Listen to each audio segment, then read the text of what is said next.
안녕하세요. 여러분의 궁금증을 풀어두는 글로벌 세상 이야기 중에 관심 있는 내용, 증문즉답, 유통물류 글로벌 전문가 조철희 박사입니다. 자, 오늘은 14회 방송 시작합니다. 어제 속보로 나온 내용 포함해서요. 제가 한번 1년, 10년 동안의 추이를 한번 좀 정리해서 여러분들한테 인사이트를 한번 제시해 보겠습니다. 자, 이 내용 잘 들으시면은 좀 이해가 빠르실 것 같습니다. 자, 올해 경상수지가 큰 폭으로 지금 흑자가 예상되고 있습니다. 자, 12월 4일 날 올해 10월 달 경상수지가 흑자로 사상 세 번째로 이제 116억 달러 경상수지 흑자의 데이터를 발표했습니다. 그리고 올해 누적된 경상수지 크게 지금 증가할 걸로 보입니다. 그래서 오늘의 테마, 올해 경상수지 큰 폭 흑자가 예상되면서 2010에서 19년 수출액 추이, 10년 동안의 추이를 보면서 한국의 수출액이 2026년에는 일본을 능가할 거라는 전국경제인협회 보고서 최신 데이터를 포함해서 한번 좀 정리해서 여러분들한테 인사이트를 한번 제공하겠습니다. 자, 올해 경상수지가요. 그러니까 4월달, 그러니까 코로나가 오고 나서 2분기 4월달은 마이너스 33.3억 달러로요. 급락했습니다. 그 이후로 이제 우리나라 수출이 지금 호전적으로 돌아서 갔고 5월달부터 10월달까지 계속 경상수지가 플러스 흑자로 나타냈습니다. 그래서 5월달에 22.9억 달러, 6월에는 68.8억 달러, 7월에는 74.5억 달러, 8월에는 65.7억 달러, 그러다가 9월, 10월에는 연속 100억 달러 이상의 흑자를 냈습니다. 9월에는 101.3억 달러, 10월에는 116억 7천만 달러를 지금 달성했습니다. 그래서 이제 10월 달 116억 7천만 달러는 37개월 만에 지금 최대치를 기록한 것입니다. 그래서 올해 2020년 1월부터 10월까지 누적 흑자를 보니까요. 549억 달러의 흑자를 지금 나타내고 있습니다. 그래서 이 상태로 좀 계속 진행되면요. 어느 정도 예측하냐면은 올해 650억 달러의 흑자, 좀 상황이 좋으면은 11월, 12월 연말이기 때문에 650억 달러 이상의 흑자를 좀 나타낼 걸로 예측하고 있습니다. 그러니까 12월 4일 한국은행의 발표 국제 수지 동향을 한번 좀 보면요. 6개월의 연속 흑자에 9월, 10월에는 두 달 연속 100억 달러의 지금 흑자를 지금 나타내고 있습니다. 그래서 우리나라가 1980년 1월 이후에 역대로 지금 매월 흑자 수지를 갖다가 데이터를 분석해 본 결과 세 번째로 가장 큰 규모를 나타내고 있습니다. 그래서 이제 경상수지 흑자는 2019년 동기간에 비해서 48.9% 증가했고요. 누적 흑자도 549억 달러로 지금 전년 동기간보다 이미 53억 달러가 많은 상황입니다. 그래서 이제 올해 한 해를 지금 이제 두 달 11월 달도 지금 속보치 나온 거 보니까요. 경상수지 11월 속보치도 지금 4.4% 증가했다는 데이터가 오늘 나왔습니다. 그래서 이제 전체적으로 올해 경상수지 흑자가 550억 달러 전망치를 지금 넘어선 상황이고요. 주요한 포인트는 수출이 2분기 들어서 이제 하반기에 급격히 증가하면서 호조를 좀 보인 것이고요. 또 여기에는 이제 경제 성장률 마이너스 1.1%가 예상되고 경상수지는 650억 달러 예측하고 있습니다. 그러면 이제 여기에서 가장 큰 몫을 차지한 게 이제 상품 수지 흑자입니다. 그래서 상품 수지 흑자가 101억 5천만 달러를 좀 차지하게 되었고요. 여기서 이제 제가 여러분들한테 한번 이렇게 용어를 한번 정리해 보겠습니다. 국제 수지하고 경상 수지가 있는데요. 국제 수지는 일정 기간 동안에 한 개 국가가 다른 나라와 행한 모든 경제적 거래를 체계적으로 분류한 것이고요. 이를 표로 나타낸 것입니다. 그래서 1년 동안의 진행에는 흘로 흐름의 상황을 볼 수 있는 것이죠. 그래서 이제 국제 수지에는 경상 계정과 자본 계정이 있습니다. 경상 계정에는 무역 거래, 무역의 거래, 이전 거래가 있는데요. 무역 거래는 재화의 수출과 수입, 무역의 거래는 용역의 수출 및 수입과 투자 수익 포함, 이전 거래는 국가 간에 수주되는 무상증여가 여기에 포함되고 있습니다. 또 자본 계정에는 직접 투자, 포트폴리오 투자가 있는데요. 해외 투자의 유출입과 차단, 단기 자본 이동 등이 여기에 해당된다고 합니다. 자, 경상수지는요. 기본적으로 국가 간에 이루어지는 상품 및 서비스의 거래인 경상거래에 의한 결과를 종합한 것입니다. 그래서 이제 자본수지와 함께 국제수지를 구성하게 되고 있죠. 그래서 여러분들 이제 경상수지에 대해서 한번 좀 오늘 좀 정리했으니까요. 한국 국가의 경제 상황을 우리가 평가할 때는 경상수지를 주요 지표로 좀 많이 보고 있습니다. 그래서 이제 우리가 외국 외국에 이제 국내에서 해외 수출하는 거, 그러면 외국에서 돈을 벌어들이는 것, 그 다음에 외국으로 돈이 나가는 거는 해외에서 수입하는 이런 비용들이 되겠죠.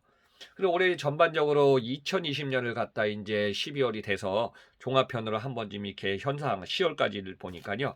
올 1년 동안에 전 세계 이제 유가가 지금 급락한 거 여러분들 기억하시죠? 제가 방송에서도 설명드렸지만은 1배럴이 20달러 전후까지 무너진 적이 있었어요. 참고로 국제 유가는요. 자, 미국의 텍사스죠. WTI, 그 다음에 중동의 두바이유, 영국의 브렌트유가 있거든요. 근데 이제 3주요 거래 시장에서 20달러 이하고 선물 시장도 뭐 마이너스 하루 지금 폭락한 시기가 있다가 다시 이제 안정세로 돌아오면서 30달러, 40달러 해서 지금 40달러 치고 올라가고 있습니다. 자, 평균적으로 이제 가장 비쌀 때가 2008년도 글로벌 금융위기 때 JP 모간이 예상한 대로 1배럴이 147달러가 지금까지 가장 고점을 찍은 것이고요. 그 이후에는 거의 60달러 전후로 이제 증가하다가 하락하다 이런 상황이 보여왔죠. 그러다가 올해는 지금 연초에 60달러 좀 70달러 하다가 올해 이제 하강 기류를 타서 20달러까지 떨어지다가 서서히 반등하면서 지금 올라가고 있습니다. 그래서 이제 이런 상황에서 우리나라는 수출 의존도가 높은 반도체 승용차 쪽이 그래도 호전적으로 플러스 성장을 했고요. 마이너스 쪽은 석유 제품, 기계, 정밀기기, 철강 등이 지금 감소한 상황을 나타내고 있습니다. 그러면 이제 경상수지가 2020년 10월분에 116억 7천만 달러 이제 흑자인데요. 그 중에 한번 제가 주요 수지를 한 거 갖고 왔습니다. 수출 플러스 수입의 합산, 여기에 관련된 상품 수지입니다. 101억 5천만 달러, 전년 동기 21억 2천만 달러가 지금 증가해 갔고요. 26.4%의 증가폭을 나타냈습니다. 자, 서비스 수지는 이번에 코로나로 인해서 여러 가지 어려움이 있어서 마이너스 6억 6천만 달러 적자고요. 특히 이제 국내에서 이제 우리나라 해외여행 많이 갈 때는 여행 수지 적자가 상당히 큰 폭이었거든요. 근데 이제 올해 같은 경우는 2020년 10월 출국 지수를 한번 보니까요. 데이터를 최근 걸 보니까 작년 동기간에 비해서 해외로 나간 여행자 수가 96%가 감소한 상황입니다. 그래서 이제 여행 수지 적자도 마이너스 4억 7천만 달러의 적자를 좀 나타내고 있습니다. 그 외에 이제 운송수지요. 항공함을 해상을 해서 운송수지 흑자가요. 4억 4천만 달러 흑자를 냈고, 그 다음에 본원의 소득수지 24억 5천만 달러의 흑자를 좀 나타내고 있습니다. 이런 상황에서 지금 흑자폭이 나타나고요. 또 국내에서 이제 해외 수출할 때 지금 흐름이 바뀌었습니다. 지역별로 미국하고 유럽연합의 수출은 계속 지금 증가세를 나타냈는데 올해 아세안 10개국을 포함한 동남아 시장, 중국은 수출이 감소한 흐름을 좀 나타내고 있습니다.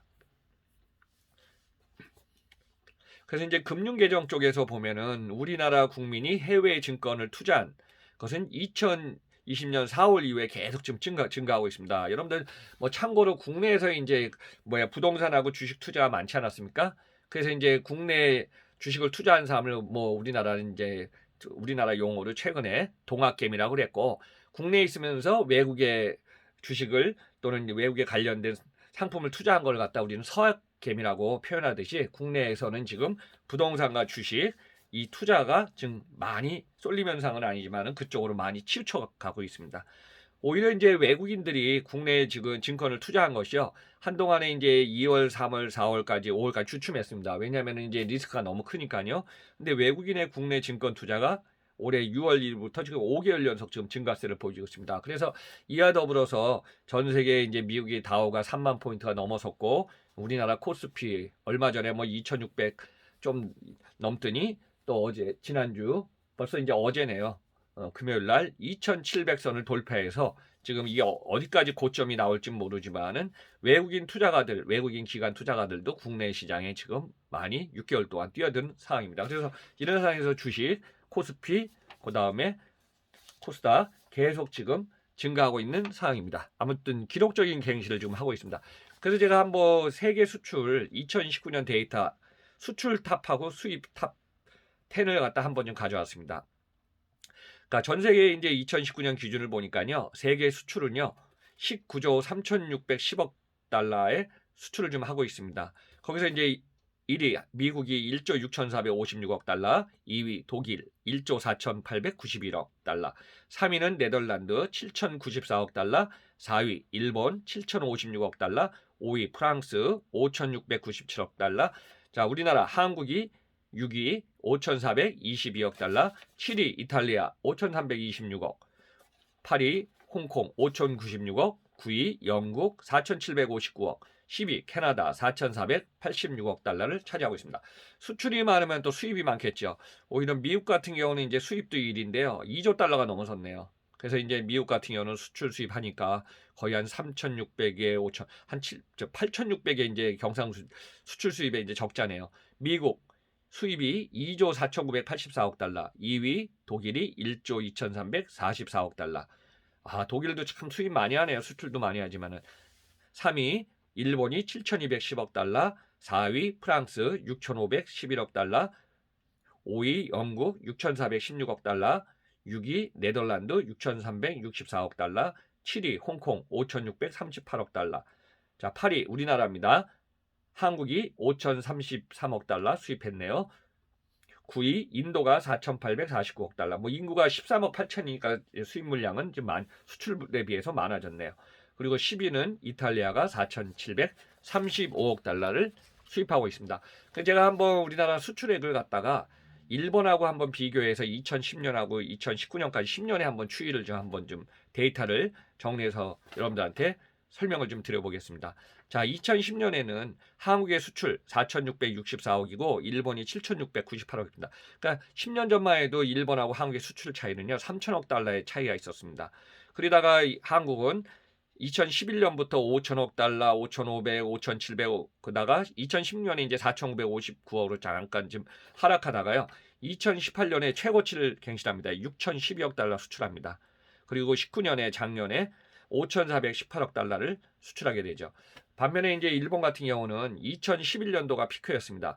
8,226억 달러를 수출해 갔고요. 그 이후는 계속 떨어집니다. 7,900, 7,100, 6,900, 6,200, 6,400 그다가 2018년에 다시 반등해서 7,326억 달러를 하다가 작년에는 7,055억 달러까지 수출을 하게 됩니다.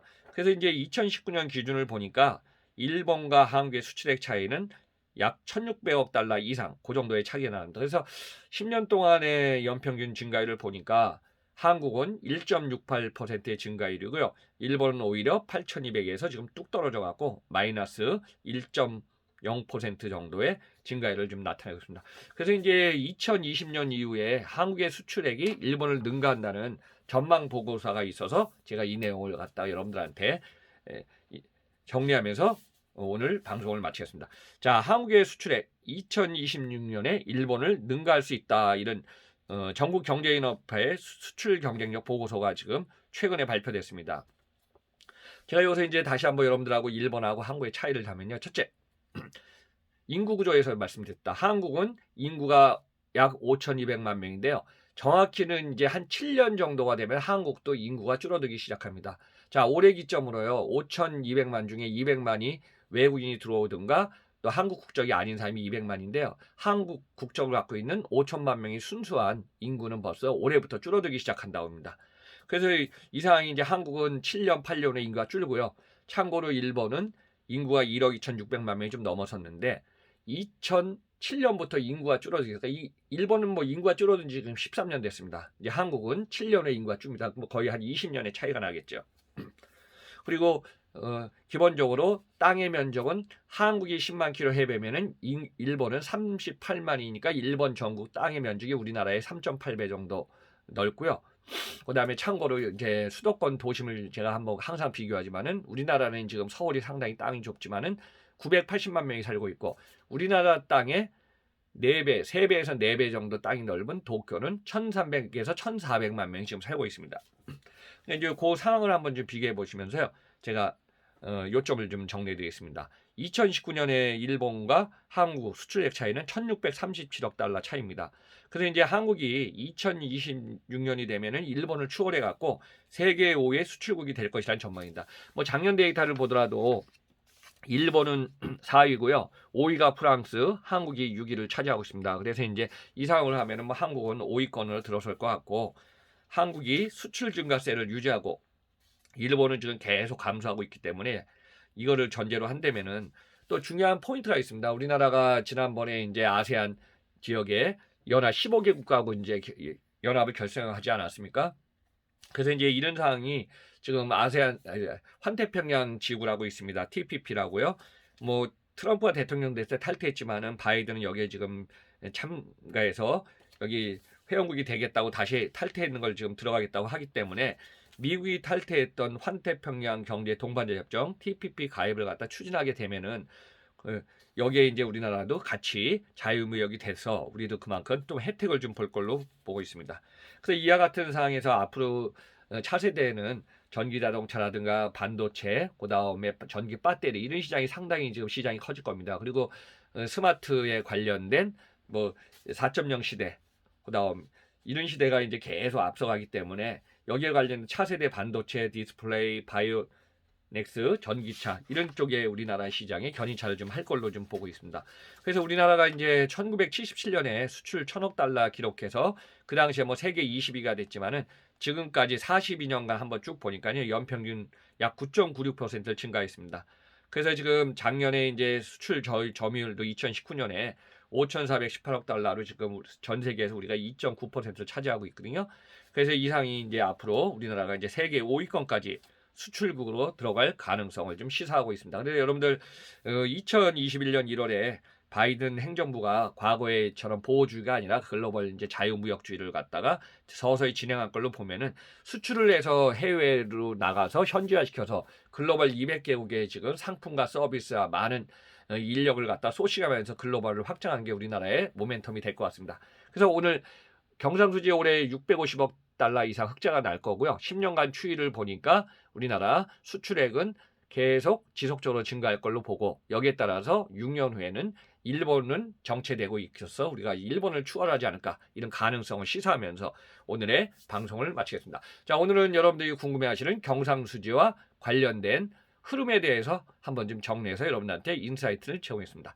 자, 항상 조철희 박사의 통통통 시리즈 글로벌 세상 들려주는 남자와 여러분이 궁금해하시는 증문즉답 Q&A를 통해서 다양한 내용을 좀 들어보시기 바랍니다. 매주 월요일은 조철 박사의 통통통 시리즈 계속 나갑니다. 항상 성원해 주셔서 감사드리면서 여러분들 코로나19가 지금 확산이 크다고 하니까 항상 건강 유지하면서 즐겁고 행복한 시간 보내시기 바랍니다. 항상 감사드립니다. 여러분의 응원에 힘입어서 글로벌 30년 경험하고 있는 조철 박사 오늘도 계속 진행합니다.